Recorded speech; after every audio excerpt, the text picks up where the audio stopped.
Hello, IceCap fans. A new season beginning next Friday night here at Mile 1 Center as the St. John's IceCaps take on the Providence Bruins. But for now, on this Thursday, September the 26th, I'm play-by-play broadcaster Brian Rogers with the head coach Keith McCambridge. Keith, I hope you had a nice summer.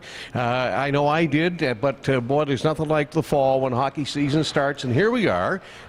So far into training camp, what's your prognosis on what you've seen? Well, a main focus this summer, Raj, was to bring players in that have AHL experience, that have a chance to, if they don't make it out of training camp, they have a chance to come up and log some minutes and play some key situations for us during the season, because we do know that injuries are going to happen. We saw them happen at full extent last season.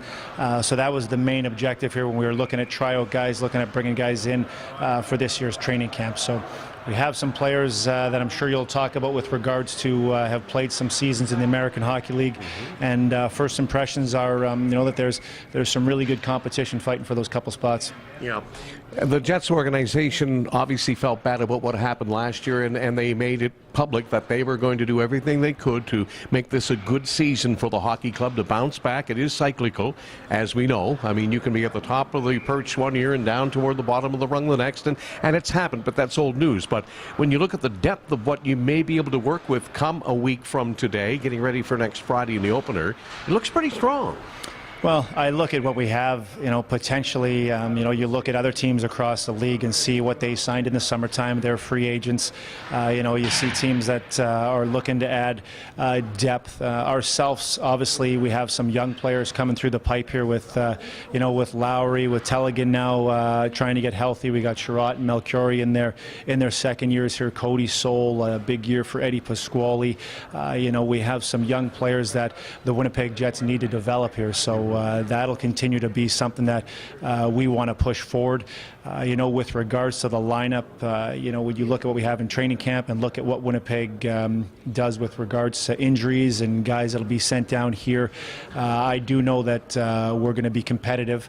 I know that, Raj, and I do know that the character of the players has been something that's been top of our list with regards to checking off what we want in our dressing room and on the ice. So from there we'll build.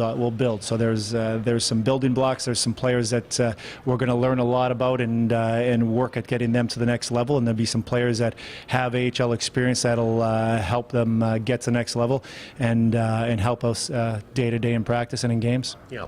So tonight is the first of three. The Mary's Cup, the Syracuse Crunch are here. It's the third year that the Tampa organization has been in Newfoundland, Labrador, but this will be the second consecutive for the Mary's Cup. Now, they used to come loaded for bear here to Newfoundland, but it doesn't appear that way this year. But I'm not shortchanging them, but their lineup they brought the first year with Norfolk and last year Syracuse, they pretty well had their full team here, but it looks a little different this time around. Well, you know what, I went down and watched some of the games in the finals against Grand Rapids, and they are, they were in the Calder Cup finals. They won it the year before, so anytime, regardless of who's in the lineup or out of the lineup, you still have pieces of the puzzle over there that know how to win games and are obviously good players. So the expectations of who we're facing here is really high, and it's, based on numbers, what they have, whether they have 23, 20, 27, they still have good players and they know how to win games. So this will be a really good test for us to see what we can do against such a good club.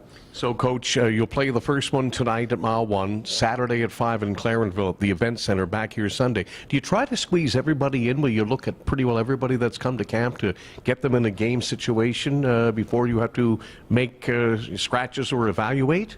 You try to make sure everybody has a chance to showcase why they're here. So when you put the lineups together, that's obviously in our mind, and making sure they have a chance to play in these preseason games. Training camp is built, the itinerary built to have scrimmages also. So we've now had 2 scrimmages. So those are also mixed in with evaluating players. So we'll go game to game here. We'll see, hopefully come out healthy out of each game and look to see if everybody can have a chance in these preseason games. Sure, it's exciting though, eh? Well, it's exciting to see the names that you put together for camp during the summer. It's exciting to see the product on the ice for these tryout guys and see exactly what they can add.